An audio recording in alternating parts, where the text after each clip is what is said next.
sebagai berikut. Orang yang riya itu secara lahiriah badannya bersih, tetapi sesungguhnya hatinya najis terhadap sesuatu yang diperbolehkan. Dia berpura-pura membencinya. Dia adalah orang yang malas bekerja, sedia dan makan dengan menjual agamanya. Sama sekali tidak melekat sifat wara' dalam dirinya. Bahkan dengan terang-terangan dia makan sesuatu yang haram. Keadaannya memang tidak tampak bagi orang awam, tetapi sesungguhnya tampak jelas bagi orang. Ia tampak dan kuat, tetapi hal itu hanya pada lahirnya saja. Batinnya rusak meskipun lahirnya tampak baik. Mentaati Allah dengan hati, bukan dengan badan, dan semuanya itu berkaitan dengan hati nurani. Apa yang engkau pakai itu lepaskanlah. Aku akan mengambilkan pakaian yang tidak pernah rusak dari Al-Haq Azza wa Jalla. Lepaskanlah agar Allah Subhanahu wa Ta'ala memberimu pilihan. Lepaskanlah pakaianmu yang berupa menunda-nunda hak Allah Subhanahu wa Ta'ala. Hendaknya engkau melepaskan pakaian berdirimu bersama makhluk dan melepaskan pakaian persekutuanmu dengan mereka. Hendaknya engkau melepaskan pakaian syahwat, riya, ujub dan nifaq, serta kecenderunganmu untuk diterima makhluk dan mengharapkan pemberian mereka kepadamu.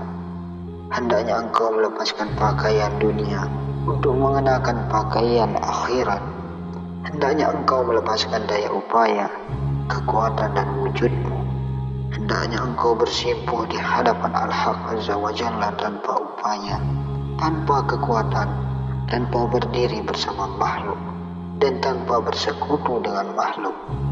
Manakala engkau telah berbuat demikian, engkau akan melihat kasih sayang Allah Subhanahu wa Ta'ala. Kasih sayangnya itu akan mendatangimu. Engkau akan dipeluk oleh rahmat Allah, pemberian dan kenikmatannya. Berlarilah kepada Allah Subhanahu wa Ta'ala. Rajinlah beribadah kepadanya dengan telanjang tanpa dirimu dan tanpa selain engkau. Hendaknya engkau berjalan kepadanya dalam keadaan berpisah dari selain dia. Berpisahlah dengan segala sesuatu ketika engkau berjalan kepadanya, sehingga dia akan mengumpulkan dan menyampaikan dirimu dengan kekuatan lahir dan batinmu. Dalam keadaan seperti itu, jika seluruh pintu alam tertutup, sedang seluruh badan terpikulkan, hal itu tidak akan membahayakanmu, yang akan menjagamu.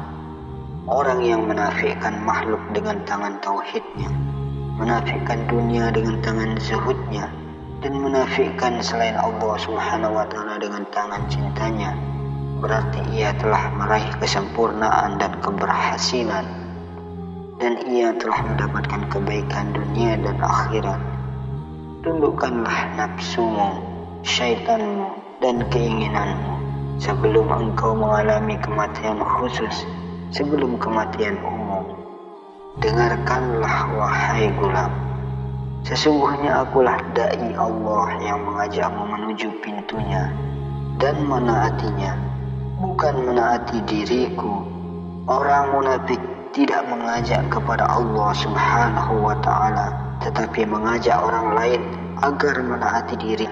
Orang munafik adalah orang yang mencari bagian dunia.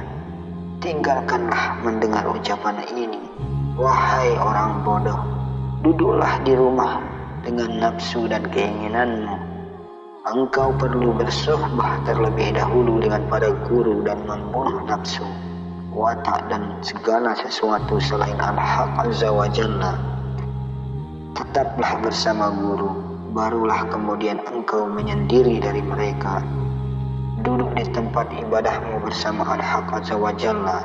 Manakala telah sempurna yang demikian itu, engkau akan menjadi obat bagi makhluk lainnya, dan engkau akan memberi petunjuk bagi manusia dengan izin Allah Subhanahu wa Ta'ala.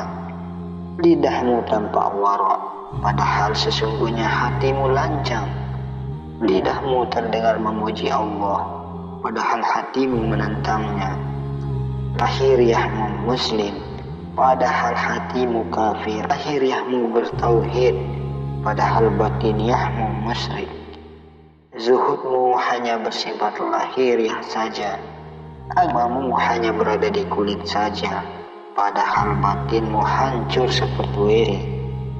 Jika seperti itu keadaanmu, hatimu akan menjadi sarang setan.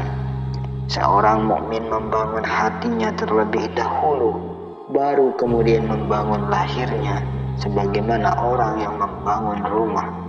Meskipun pintunya belum jadi, rumah itu ditata sedemikian rupa dengan perbelanjaan yang besar. Setelah rumah itu dalamnya bagus, barulah kemudian memperbaiki pintunya.